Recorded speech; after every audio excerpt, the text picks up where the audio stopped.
Well, hey there, friends. Thanks so much for joining us here on this Monday morning. I'm Tim Pham. And I'm Channing Curtis. Well, let's get right to the weather because Jeremy Legoo has been keeping track of this storm and keeping us weather aware for the last week or so, keeping an eye on this. So, Jeremy, what is the latest with this type of storm developing? Well, actually, we are in what is known as a dry slot right now.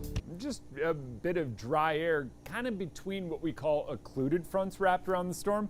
Now, the storm itself, if it were a hurricane, this would be an incredibly impressive hurricane. That's how strong this storm is. It is weakening now. That's a bit of good news. And this is the next one back behind the one that did the whole bomb thing. But here we go. We're at 43 degrees right now. And we're pretty mild across much of the inland northwest. Temps in the low 40s. Keep in mind, we are supposed to be down in the 30s in the morning this time of year. Not there, but the forecast calls for some of that as we move through the next few days. Here's our storm sitting off the coast. You can see it's still spinning right there, looking quite impressive. Here's the atmospheric river. It's now transitioning a little more to our east, down to the south. Central Idaho getting hit pretty hard. It doesn't look like it, but what you have happening is radar scans hit the mountains, doesn't come back with anything, so it is definitely raining and snowing in Central Idaho. We are in what is known as the dry slot right here, so as we move through our day, we're actually going to see a little bit of sunshine. This isn't the eye of the storm, it's just what we call the dry slot. So putting it in motion, you can see moisture stays out to our east, down to our south. We'll see more moisture start working its way into the Cascades with the next wave of energy. For us, we don't really get any of that. It's kind of scattered showers around parts of Washington, but for us, I do think we stay dry all day, even with a little bit of sunshine. Eventually shifts and we get that next wave of energy moving through tomorrow. That's that next wave or front coming off that storm. And as that moves through, that'll bring back rain. So today, kind of your break in the action. Temps climb into the mid 50s. And did I mention it comes with sunshine? Oh yeah, plenty of it. But remember when we talked sun last week and the dry slot in the storm when we were in the mid 60s? Yeah, what a difference a week makes. Now on to our big story of the morning. A powerful low-pressure system is bringing rain and strong winds to the west coast. So tens of thousands of people are still without power this morning after Sunday brought the strongest winds of the season. So our sister station in Seattle is here now with an update. Good morning. So still several branches here down on 228th Avenue. That's just about a mile up from East Lake Sammamish Parkway. I want to bring your attention to some down road signs here. Just a massive pile of down branches and a large tree that was blocking the road here on 228th Avenue in Issaquah yesterday afternoon for hours. But take a look at your screen from yesterday. That tree blocked the road, like I said, for several hours as crews worked to cut it. Puget Sound Energy says about 1,000 people in Issaquah were without power. Now you can see branches on power lines here that left neighbors, businesses, and a retirement community nearby without power starting around 9 in the morning. Some who came out to check the damage. We have a fireplace that uses natural gas, so we can actually stay warm. We have plenty of flashlights. Everybody's doing what they can. It's obviously widespread. Now further out in Preston, just about 7 miles from here, 2 people died after a tree measuring 8 feet across fell on a vehicle yesterday afternoon. It happened on Preston Falls City Road. A reminder from the King County Sheriff's Office to take it slow and pay attention driving in the next couple of days with that wind. For now in Issaquah, Angela Kakade, KREM 2 News.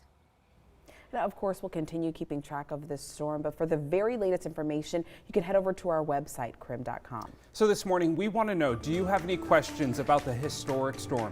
Do you want to know more about the impact on Spokane? Or maybe you're wondering if something like this has happened in Seattle before. You can text in your questions to the number 509-448-2000. Our meteorologist, Jeremy Legoo, taking your questions in just a few minutes.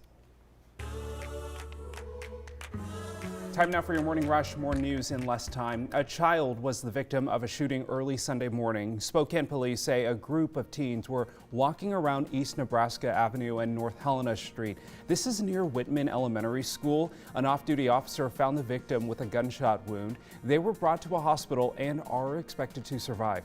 This happened just after midnight on Sunday morning. The victim told police they were on their way home from a friend's house when they came across a group of teenagers. No suspects have been found. You are asked to call Crime Check and reference the case number there at the bottom of your screen if you have any information. A grant is now making it possible for a new domestic violence court to open in Spokane. The YWCA of Spokane, as well as the Spokane Regional Domestic Violence Coalition, got the grant on Thursday. The $550 Justice for Families grant will be used to create and implement the new court. The money was awarded by the U.S. Department of Justice Office on Violence Against Women. The court will specialize in having trained legal advocates providing trauma-informed support to victims of domestic violence. Many local school districts are in dire need of more substitute teachers. Full-time teachers say it's left them scrambling to fill classrooms. Teachers in the Federal Way School District say it's not uncommon to now see multiple teachers covering classes. The district says it is now exploring additional recruitment and retention strategies, and that includes incentives like higher pay.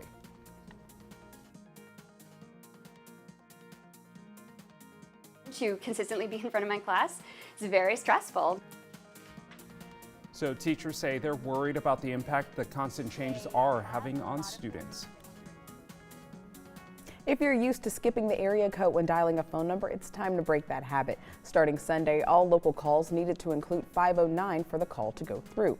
So this dialing change is to ensure that everyone in the country will be able to access the National Suicide Prevention Lifeline. The line will use a 3-digit code of 988, which will launch in 2022. As of Sunday, local calls with only 7 digits won't be completed.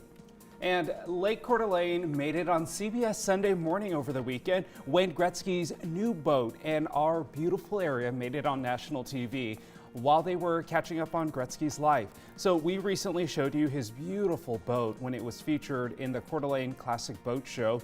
You can learn more about what makes Gretzky's boat so special. That's on our KREM 2 YouTube page. And that's your Morning Rush. More news in less time. Let us know what's happening in your neighborhood by using the hashtag #UpWithKREM on social media. Still ahead, containers from a cargo ship seen floating in the water a day before a fire on that same boat. This morning on Up with KREM, what caused the fire and how the containers ended up in the ocean. And still to come this morning on Up with KREM, we're going to answer your questions about this past weekend storm and why it is so historic. But we're also talking the weekend. After all, Sunday is Halloween. And I've got good news for the forecast.